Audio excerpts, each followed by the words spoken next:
Je suis quand même content d'être ici ce matin. C'était quand même un privilège, hein? Tu sais, on est en famille, hein? On saluait tantôt. Il y a même des gens qui m'ont fait des accolades, dire bonne chance, Mathieu, tout ça, on est avec toi. C'est le fun. Ouais, faut pas que je fasse ça, hein? Je fais souvent ça. Ça vous dérange-tu? Oui. J'ai remarqué qu'il y a beaucoup de contrastes dans la vie, hein? Est-ce que vous avez remarqué ça aussi?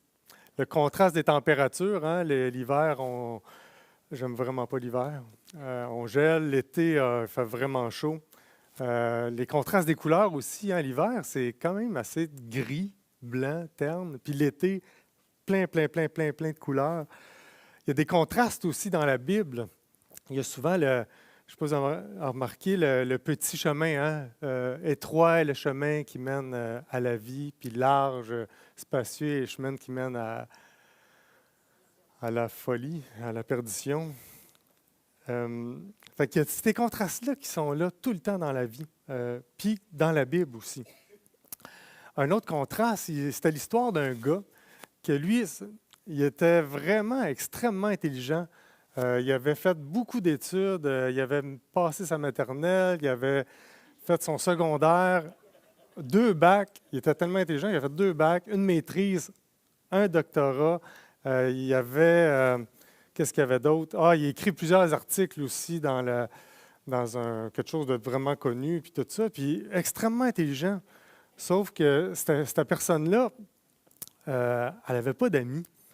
Elle n'avait pas d'amis parce que c'est un gars qui était extrêmement désagréable de présence. Puis les gens ne l'aimaient pas parce que c'est extrêmement intelligent, mais vraiment dole à être avec. Puis d'un autre côté, l'autre contraste, c'est le jeune homme qui ça a tout pris pour passer sa maternelle. Il a même doublé sa 2e année. Il n'y a pas de DES, il n'y a pas de diplôme d'études secondaires. Mais ce gars-là, il met en application la parole de Dieu. Ce qu'il lit, il l'applique dans sa vie, puis il fait confiance à Dieu.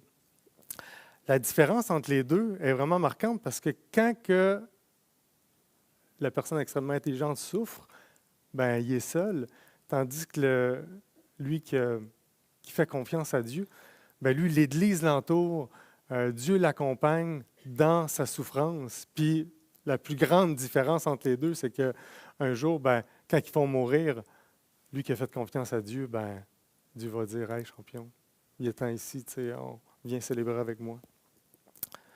Ça me fait penser aussi l'exemple que Jésus donne quand il parle du pharisien, hein, qui est là, le pharisien, puis ouais, tu sais, moi je prie sur le bord des rues, puis tu sais, moi je fais telle affaire, je fais telle ci, c'est ça.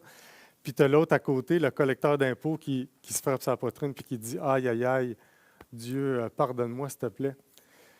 Souvent, ce contraste-là dans la Bible.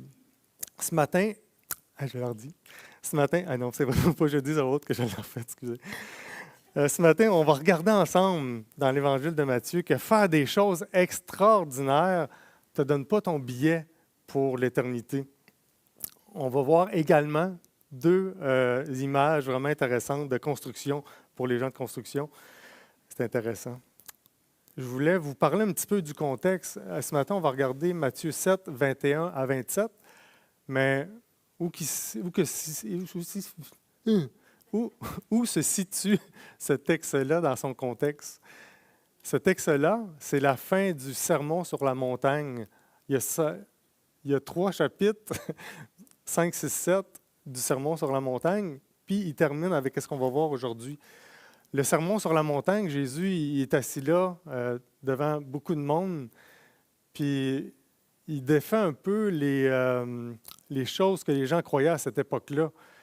Parce que les gens croyaient à cette époque-là, certains croyaient qu'il fallait faire beaucoup de choses pour plaire à Dieu. Il fallait faire, pour être heureux, il fallait être comme ci, ou pour être accepté de Dieu, ben, il faut être comme ça. Puis Jésus, cours pas, là, c'est correct, je sais pas, on peut t'attendre. Pour Jésus, c'était pas grave, c'était pas ça pour lui qui était important pour Jésus. Vraiment pas. Puis, juste avant le texte d'aujourd'hui, il dit même il dit faites attention aux faux prophètes, parce que les faux prophètes sont super bien habillés, puis vraiment, ils transparaissent quelque chose de vraiment qui semble important à la vue des autres, sauf qu'en vrai, ils n'ont pas de bons fruits. Fait que vous allez reconnaître les prophètes, les vrais prophètes ou les faux prophètes à leurs fruits. Je vais boire de l'eau.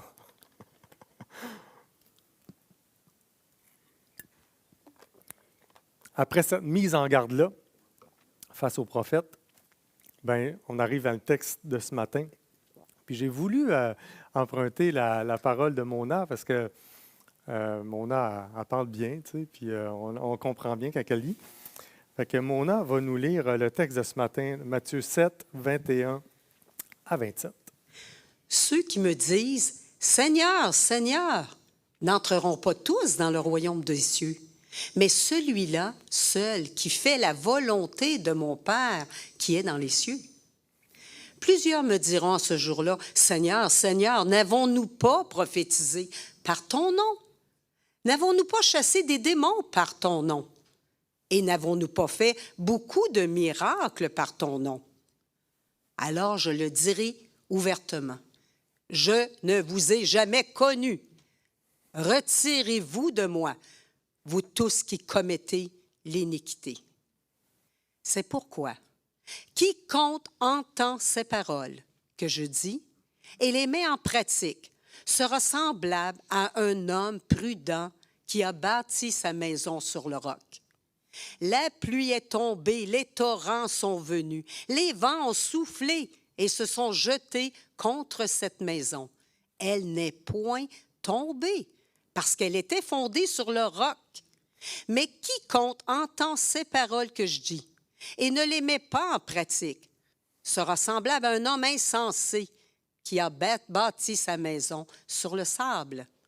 La pluie est tombée, les torrents sont venus, les vents ont soufflé et ont battu cette maison. Elle est tombée et sa ruine a été grande. On va prier ensemble, juste avant de continuer.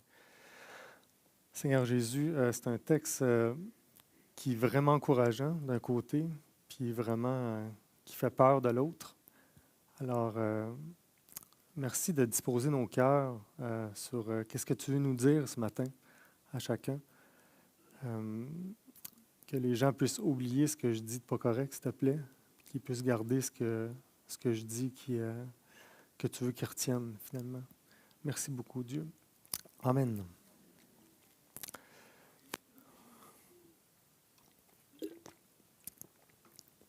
Verset 21a. Ceux qui me disent « Seigneur, Seigneur » n'entreront pas tous dans le royaume des cieux. C'est un texte qui peut faire peur. Quand l'Écriture était blanche, c'était comme « Ouh, attention, là, ouf ». Puis quand c'était vert, c'était encourageant. Vous avez sûrement déjà entendu des gens dans l'Église ou autour de vous dire « Seigneur, Seigneur », tu sais, puis ça paraît quand même bien, ça a l'air vraiment, ça coche, sauf que Jésus il dit, c'est pas parce que tu dis Seigneur, Seigneur que tu vas entrer dans le royaume des cieux. Ah, mais qui donc peut entrer dans le royaume des cieux? 21b, il dit, celui qui fait la volonté de mon Père dans les cieux, c'est ceux-là qui vont entrer dans le royaume des cieux. C'est quoi faire la volonté du Père? Si ça fait longtemps que vous êtes dans l'Église, vous avez sûrement beaucoup entendu, il y a vraiment beaucoup de définitions sur faire la volonté de Dieu.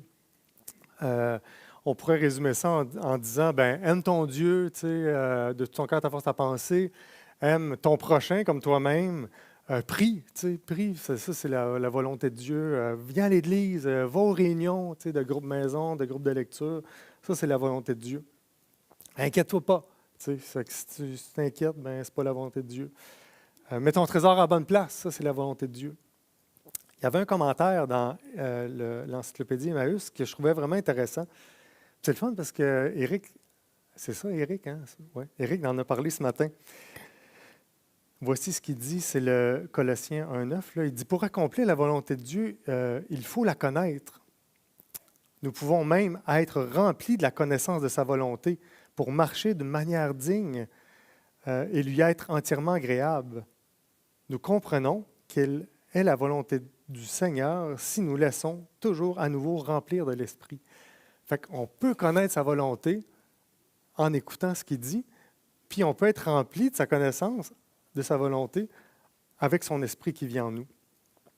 Il y a un autre verset qui parle un petit peu de ça, c'est le psaume 137 qui dit justement, hein, fais de l'Éternel tes délices, il donnera ce que ton cœur désire.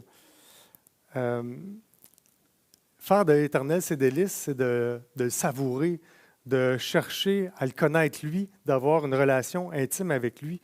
Puis quand tu vas faire ça, ben tu vas vouloir faire ce qu'il dit parce que tu viens juste de l'entendre, qu'est-ce qu'il te dit dans ton temps avec lui. Fait que ça, c'est vraiment intéressant. Le côté pratique à ça, je vais faire une petite parenthèse. Cette année, mon fils, il finissait l'école secondaire en juin. Il commençait l'école professionnelle en août. Puis moi, d'habitude, j'essaie d'être un exemple par la grâce de Dieu, mais ce bout-là, en tout cas, mon fils, il était plus un bon exemple que moi. Puis je vais vous raconter l'histoire, c'est que on priait pour un auto parce qu'il voyageait à Sherbrooke à partir de fin août, puis il avait son permis le 4 août, exactement la journée de sa fête.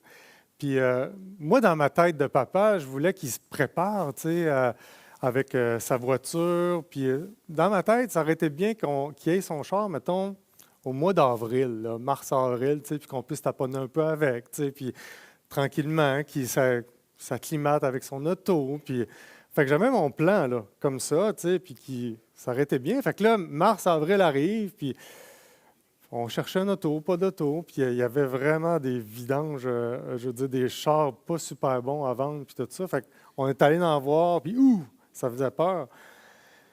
Puis là, c'était correct. Tu sais, finalement, mai, juin arrive, puis là, moi, ça commence, aïe, aïe, il me semble que Dieu, tu sais, je ne connais pas ça, mais tu sais, à où je comptais les mois, puis ça avançait bien. Puis là, je pose la question à mon fils, tu sais, puis t'es-tu nerveux, tu sais? Ouais, il dit non, il dit, on prie, tu sais, je fais confiance à Dieu, là, c'est correct. Je fais, tableau, OK. Fait que finalement, en début juillet, je confesse à Dieu, je m'inquiète pour ça. Ça me revient souvent en tête, puis ça me tracasse. Fait que je confesse ça à Dieu. Puis le 11 juillet, genre 3 semaines avant qu'il ait son permis, je reçois un téléphone. Je dis, je ne connais pas ça. Oui, allô? Elle dit, hey, c'est madame une telle, là, tu sais, je suis gérante des caisses dans une telle épicerie. Je dis, ah ouais, qu'est-ce qui se passe? Ben, elle dit, tu sais, là, cet hiver, tu m'as parlé que ton fils cherchait un auto. Je dis, ah ouais, je parlé de ça. J'ai pas une super bonne mémoire. Fait qu'elle dit, hey, elle dit, vu que tu m'en as parlé le premier, elle n'était pas à vendre pantoute, mais là, elle dit, mon mari me donne son auto, fait que mon auto est à vendre. Genre, ouais, ben, voyons donc. J'avais complètement oublié cette histoire-là de cet hiver. Fait qu'on a organisé un rendez-vous. Puis là, c'est ça qui est hâte avec Dieu, c'est que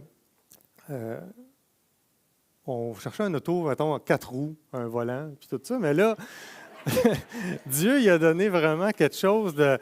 Même dans nos rêves, dans ses rêves, c'était vraiment bien, en tout cas. Fait que Dieu a pourvu à ses besoins. Puis même la madame nous a offert un prix. Puis je trouvais ça un peu ridicule parce que je me suis dit que ça allait parler à ses amis de ce prix-là. Ses amis, il aurait dit qu'elle était complètement folle. Fait qu'on lui a donné un petit peu plus, tu sais. Fait que de qu'est-ce qu'elle demandait. Puis on est parti. Puis en tout cas, Dieu a vraiment pourvu à ses besoins parce que il a fait confiance. Il a mis en application le verset qui dit « Ne vous inquiétez de rien » tu sais, dans Matthieu. Fait que ça, c'est vraiment hot, c'est vraiment intéressant. Fait que faire la volonté de Dieu, c'est mettre en pratique la parole. Verset 22. La Bible dit « Plusieurs me diront ce jour-là, Seigneur, Seigneur, nous n'avons... » Voyons, nous n'avons pas... excusez. Oui, c'est ça. Plusieurs me diront ce jour-là, Seigneur, Seigneur, n'avons-nous pas prophétisé en ton nom? N'avons-nous pas chassé des démons en ton nom? N'avons-nous pas fait beaucoup de miracles en ton nom? Alors je leur dirai ouvertement, je ne vous ai jamais connu. Retirez-vous de moi, vous qui commettez l'iniquité. Jésus utilise ces exemples assez percutants. Hein? Il ne dit pas, tu n'as pas pris soin des pauvres, tu sais, je vais te dire, va-t'en. Chasser des démons, tu sais, c'est des choses vraiment extraordinaires. Là. Leurs œuvres semblaient vraiment spirituelles, mais Jésus leur dit, je ne vous ai pas connus. Ce qui est mal, c'est c'est de faire ces choses qui ne sont pas le fruit de connaissance et d'une intimité avec Jésus. Faire des choses extraordinaires ne démontre pas une connaissance intime avec Jésus. Je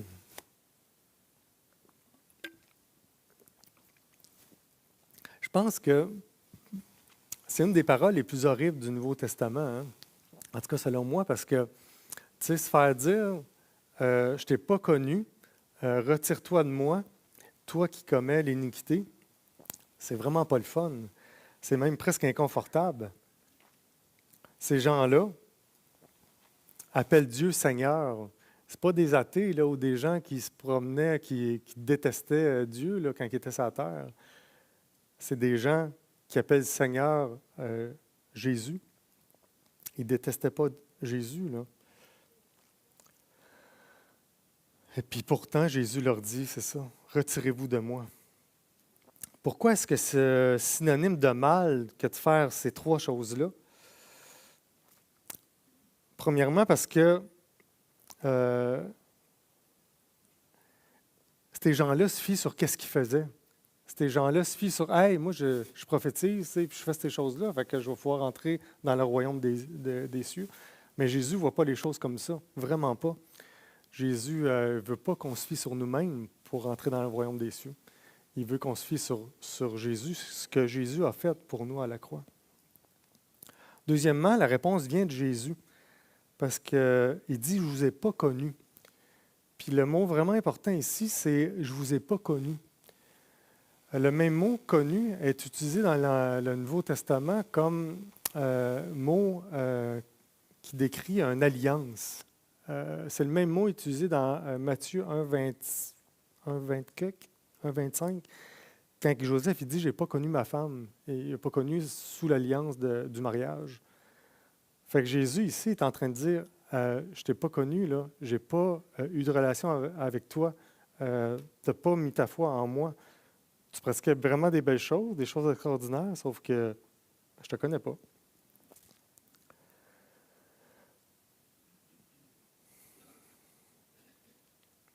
Ces gens-là, ben, ils n'ont pas expérimenté une relation avec Jésus, vraiment pas. Vous savez, l'activisme religieux, on peut faire bien des belles choses sur la terre, mais faire des belles choses ne transforme pas les cœurs. Faire des belles choses ne nous donne pas cette relation intime avec Jésus. Faire des choses impressionnantes ne te donne pas un billet pour l'éternité. Finalement, Jésus parle des gens qui ne connaissent pas Dieu, finalement, qui ne connaissent pas le vrai chemin pour aller au ciel. Mais donc, qui peut entrer dans le royaume des cieux? Au verset 24, 25, on va le lire ensemble. C'est pourquoi quiconque entend ces paroles que je dis et les met en pratique sera semblable à un homme prudent qui bâtit sa maison sur le roc. La pluie est tombée, les torrents sont venus, les vents ont soufflé et se sont jetés contre cette maison. Elle n'a pas tombé parce qu'elle était fondée sur le roc.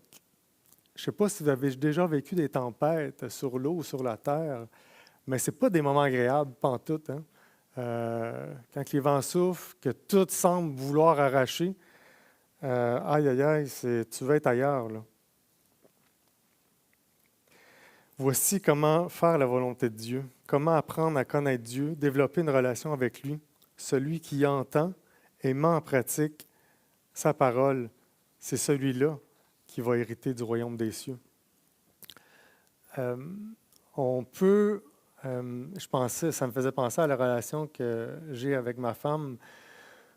Si je n'ai pas cette relation intime avec elle, où on peut communiquer, on peut apprendre à connaître l'autre, on peut savoir qu'est-ce que l'autre aime, ben un jour elle pourrait nous dire, l'exemple n'est pas trop bon, mais je trouve l'intimité où qu'on peut avoir avec quelqu'un sur la terre comme ça ressemble beaucoup à l'intimité qu'on peut avoir avec Dieu, où ce que je peux développer quelque chose, puis hey, c'est quelque chose de tangible, quelque chose de réel, de vrai. Celui qui bâtit sa maison sur le roc, Caleb, c'est celui-là. Je trouvais vraiment pertinente cette photo-là qu'on a prise en 2016-17. Vous connaissez cette histoire-là au lac, au Saguenay. Il y a eu un déluge presque, là, 1996, merci. Mon voyage était en 2017 avec Naomi, avec la photo. Donc, c'est incroyable. Il y a des images sur Internet, là, tout alentour est dévasté, mais il reste la maison-là. Puis ce qui est le plus incroyable, tu peux mettre l'autre photo, je pense, après. On voit très bien, là, je ne sais pas de votre place, mais que la maison est construite sur le roc. Ce qui a fait qu'elle a été solide, c'est pas le fait que, je sais pas, la cheminée était bien faite, mais c'est le fait qu'elle était construite sur le roc.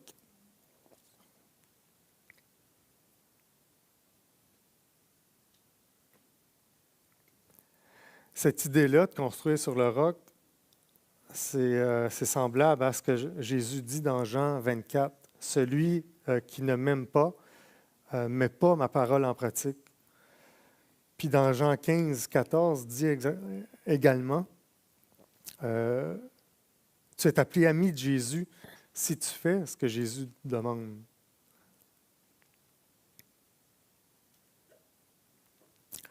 Concrètement, comment entendre et comment mettre en pratique la parole?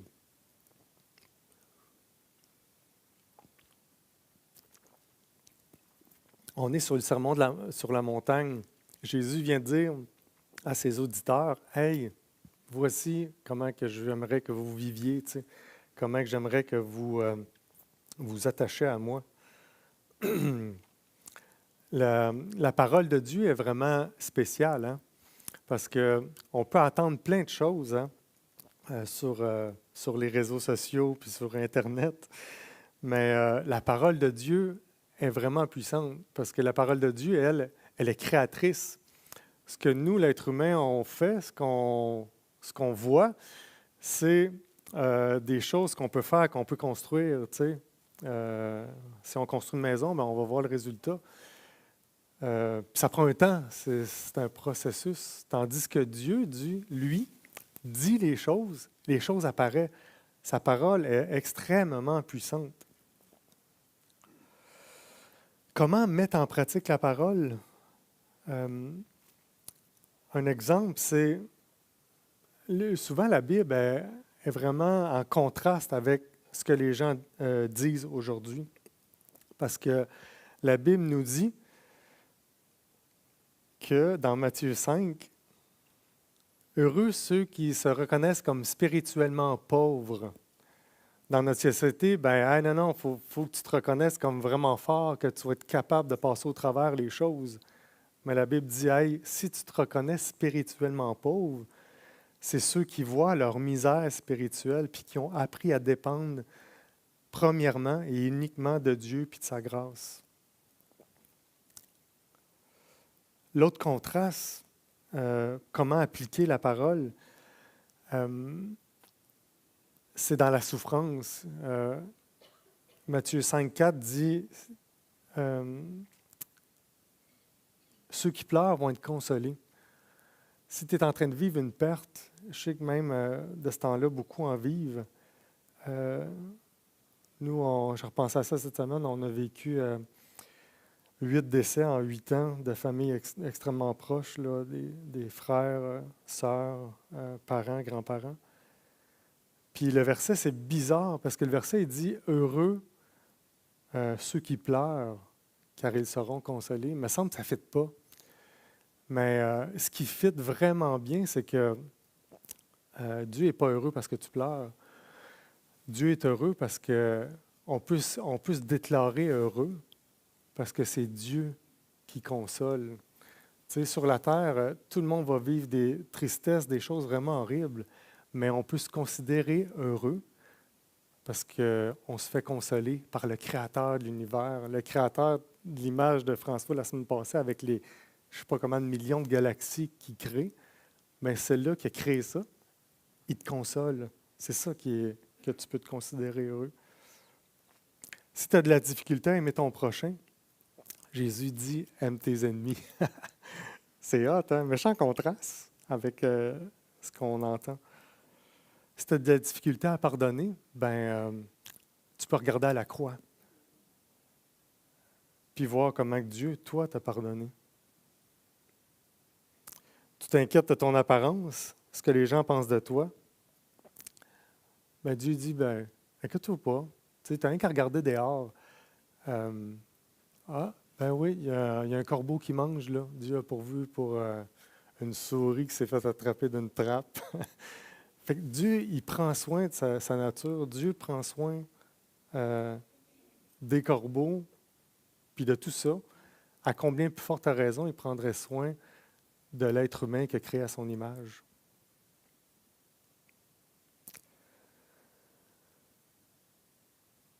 La mise en pratique, c'est un pas de foi. Hein? La mise en pratique, c'est de croire que ce que Dieu dit est vrai. Ce n'est pas mes inquiétudes qui vont allonger 30 cm à ma vie. Je ne sais pas comment vous êtes par rapport à ça. Je ne sais pas, vous n'êtes pas sûrement des gens qui s'inquiètent. Là. Il n'y en a vraiment pas ici, sûrement. Hein?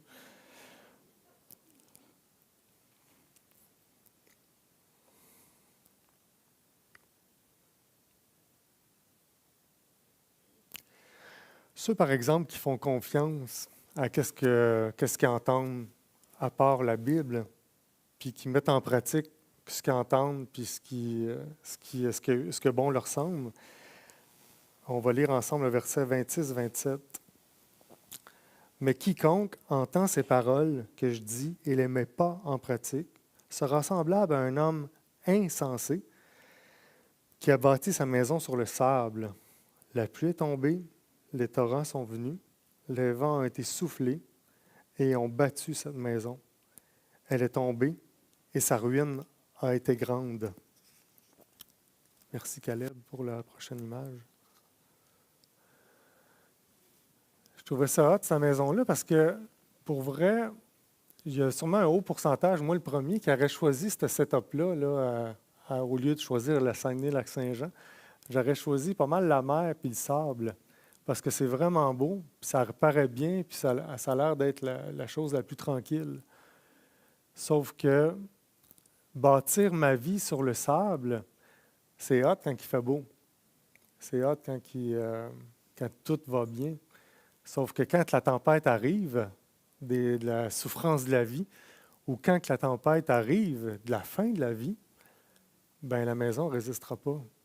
C'est pas le sable, nos propres croyances ne sont pas un laissez-passer pour la vie éternelle.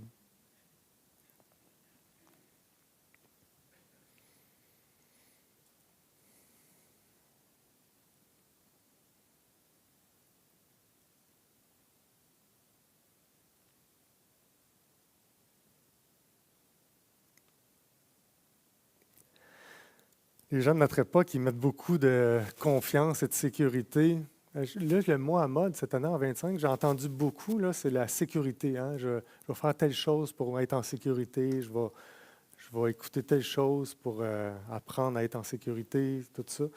Même qu'à l'épicerie, ma femme elle va dans une épicerie, puis là, la madame a dit « Ah, as-tu ton cellulaire pour qu'on puisse scanner là, la promotion, tout ça? » Fait que là, Naomi a dit, j'ai pas de cellulaire.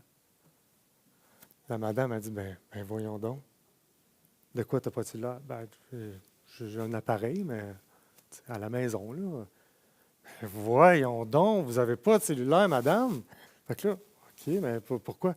Mais là, vous n'êtes pas en sécurité. Qu'est-ce que vous faites? Si vous êtes en auto, votre auto tombe en panne.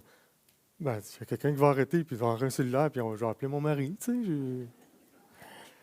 C'est pas grave. Les gens bâtissent beaucoup leur sécurité sur des choses. C'est pas grave d'avoir un cellulaire, là. J'en ai un, c'est correct. Je ne dis pas qu'avoir un cellulaire, c'est mal. Sauf que bâtir sa sécurité sur un appareil comme ça, je ne suis pas sûr que c'est une bonne idée, là. Parce que la vraie sécurité ou le vrai bonheur ne provient pas des choses extérieures. la vraie sécurité, le vrai bonheur provient d'une personne.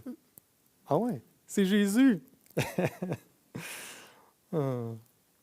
Jésus dit dans ce texte-là que entendre ce que je dis ne suffit pas pour entrer dans le royaume des cieux.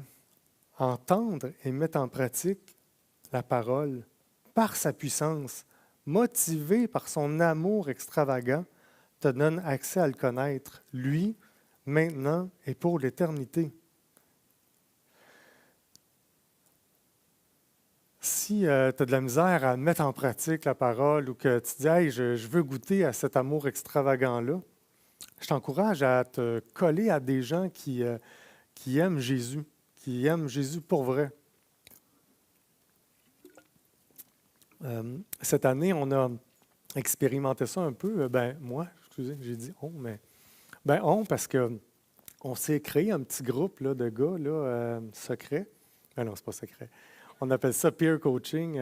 On est 4 gars du groupe maison qu'on se rencontre aux 2 mois à peu près, puis qu'on se parle des vraies affaires, de qu'est-ce que Jésus fait dans nos vies, de nos vrais combats. Puis on a des temps vraiment exceptionnels ensemble. Puis l'autre affaire, c'est que je passe un peu de temps avec Samuel, tu sais, le gars qui est venu prier tantôt, là, Samuel, qui s'est marié la semaine passée. Puis Samuel, on l'a côtoyé pas mal ces derniers temps, ces dernières années, un peu plus, parce que Dieu a permis qu'on... En tout cas, c'est un cadeau là, que Dieu a fait qu'on se croise un peu plus, tu sais. Puis une des premières rencontres, quand on s'est croisés un peu plus, je ne sais pas si tu t'en souviens, Samuel, on était chez les frérots, là, je pense que c'est la première fois. Puis c'est pas le genre de gars que je... Tu sais, moi, je suis plus... c'est un gars intelligent, puis moi, je suis un petit peu moins intelligent. Mais c'est un gars profond, puis moi, j'essaye aussi d'être profond, mais fait qu'il m'a parlé de sa souffrance, tout ça, puis là, je ne connaissais pas beaucoup, mais aïe, aïe, aïe, on a pleuré ensemble, là, c'est sur le bord des marches en arrière, tu sais, puis on voyait que ce gars-là, il avait expérimenté Jésus, il avait mis en pratique la parole dans sa vie. Ça, c'est hot. Collez-vous aux gens comme ça, des gens qui vivent Jésus, finalement, là, qui n'ont pas toutes les choses, tous les talents du monde, mais finalement, qui n'ont pas de relation intime avec Jésus.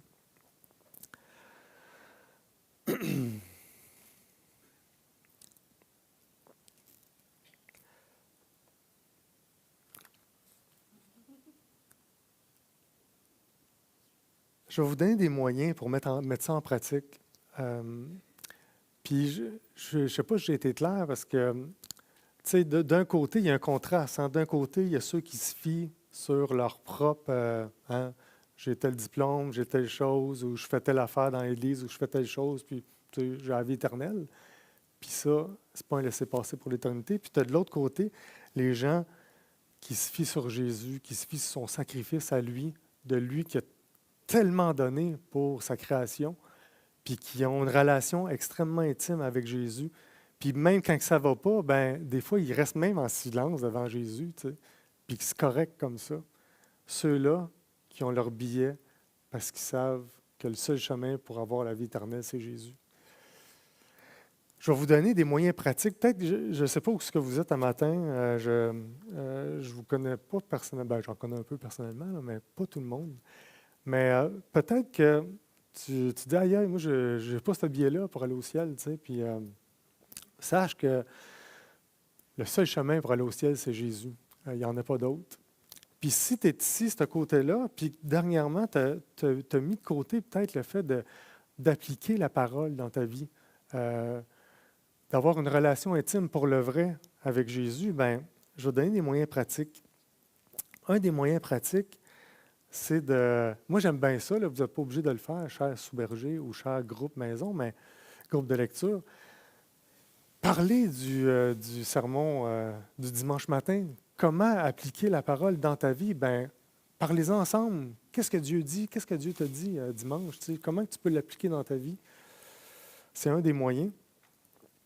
Puis là, un moyen, j'aime vraiment beaucoup, pas parce que c'est Matthieu là, dans les évangiles, mais Matthieu 5 à 7, le sermon sur la montagne. Tu sais, peut-être que tu cherches des bons sermons sur Internet, puis c'est correct que tu en écoutes. Sauf que sais, mettons que Jésus dit ce que tu écoutes, il faut que tu l'appliques. Plus que tu en écoutes, plus que tu as de choses à appliquer. Fait que, tu sais, vas-y doucement. Là. C'est pas le nombre de sermons qui va faire que ça va aller mieux dans ta vie. Là. L'idée, c'est de l'appliquer. Médite sur ce sermon sur la montagne-là, 5 à 7. C'est le meilleur sermon de la planète Terre. Si tu t'inquiètes, des fois, dans l'inquiétude, on pense que ça va allonger notre vie. Hein? C'est ce que Jésus dit. Il ne dit pas parce que tu t'inquiètes que tu vas ajouter une coudée à ta vie. Regarde les oiseaux du ciel. Regarde les champs, comment ils sont beaux avec les fleurs. Il y a M. David Powlison, un écrivain que j'aime beaucoup, qui a écrit ceci. Je vais le lire parce que c'est vraiment pertinent. Il dit « Qui de vous, par ses inquiétudes, peut ajouter une seule coudée à la durée de sa vie? Si donc, vous ne pouvez même pas la moindre chose, pourquoi vous inquiéter avec ce qui reste? Les inquiets agissent comme s'ils étaient capables de contrôler l'incontrôlable. Les inquiets agissent comme s'ils étaient capables de contrôler l'incontrôlable. La chose capitale à l'inquiétude est l'illusion que nous pouvons contrôler les choses. Si seulement je pouvais mettre de l'ordre à ma retraite, je pourrais contrôler l'avenir. Si seulement je pouvais prendre ce médicament et suivre mon régime, je diminuerais mes risques d'avoir un cancer. Ah, si seulement je pouvais maîtriser cette technique d'éducation avec les enfants, je pourrais savoir avec certitude comment mes enfants tourneraient.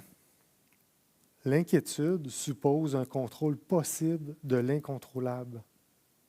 L'illusion du contrôle s'immisce dans votre angoisse, si bien que l'angoisse et le contrôle sont les deux côtés de la même médaille. Lorsque nous ne pouvons pas contrôler quelque chose, nous nous inquiétons à son sujet. C'est intéressant, hein, parce que le contrôle nous fait supposer qu'on est capable de contrôler quelque chose. Je ne sais pas qu'est-ce qui t'inquiète de ce temps-là. C'est-tu ton travail, l'incertitude qui se passe au niveau économique ou les guerres alentours? C'est-tu le fait que tes enfants vivent des choses difficiles? C'est-tu ton ministère dans l'Église? Tu pourrais prendre peut-être 10 secondes pour réfléchir. Qu'est-ce qui t'inquiète de ce temps-là? Puis si tu n'en as pas, ben, tu peux remercier Dieu aussi que tu n'as rien qui t'inquiète de ce temps-là.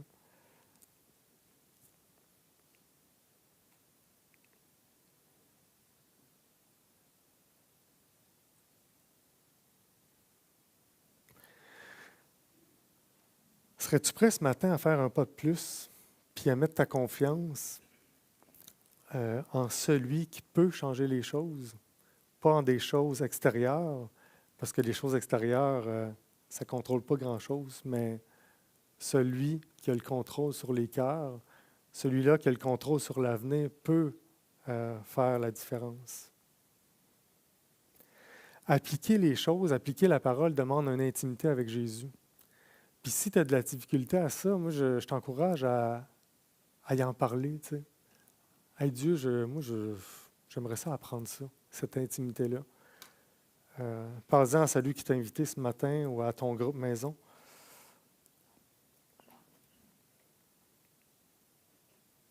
À quoi ressemble ta maison ce matin?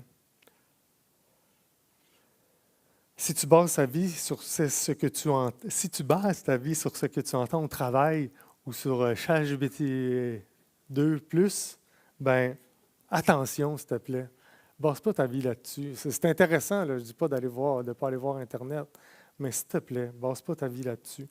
Base ta vie sur celui qui t'a créé. Base ta vie sur celui qui a créé les choses que tu vois à l'extérieur. Ça vaut la peine.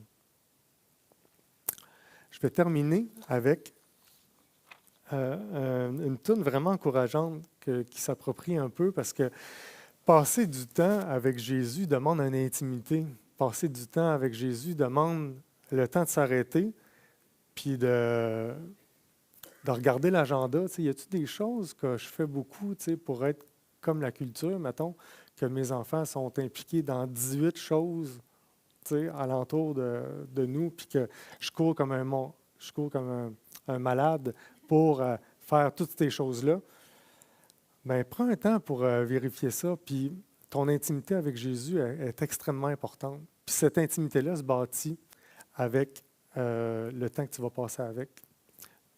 Pendant que je dis la dernière phrase, tu vas aller boire de l'eau, tu vas revenir, c'est ça? Ah, je pensais non, OK. Il y a Josiah Quinn qui a écrit une toune vraiment intéressante là-dessus. Je voulais que ma fille le lise, mais ça ne tentait pas. Fait que je vais vous le lire. C'est le problème de notre nation, de notre génération. Nous sommes trop occupés et nous ne trouvons pas le temps. Sommes-nous occupés ou tout cela est-il un mensonge? Parce que les gens sont occupés pas à peu près aujourd'hui. Hein? Nous avons de la poussière sur nos Bibles, des iPhones flambant neufs. Pas étonnant que nous nous sentions ainsi. Nous marchons les yeux fermés, des aveugles conduisant des aveugles. J'en ai fini avec ces idoles et ces Bibles poussiéreuses. Fait que la tune, c'est Dusty Bible. Je vous encourage, excusez-moi mon accent en English, mais essayez de full follow, mais je vous encourage à écouter cette chanson-là de Josiah Quinn, Dusty Bible. Dépoussiérez vos Bibles, puis prenez cette intimité-là avec Jésus, qui vaut vraiment la peine. Celui qui a créé les étoiles, il veut être intime avec vous. C'est bon? Merci.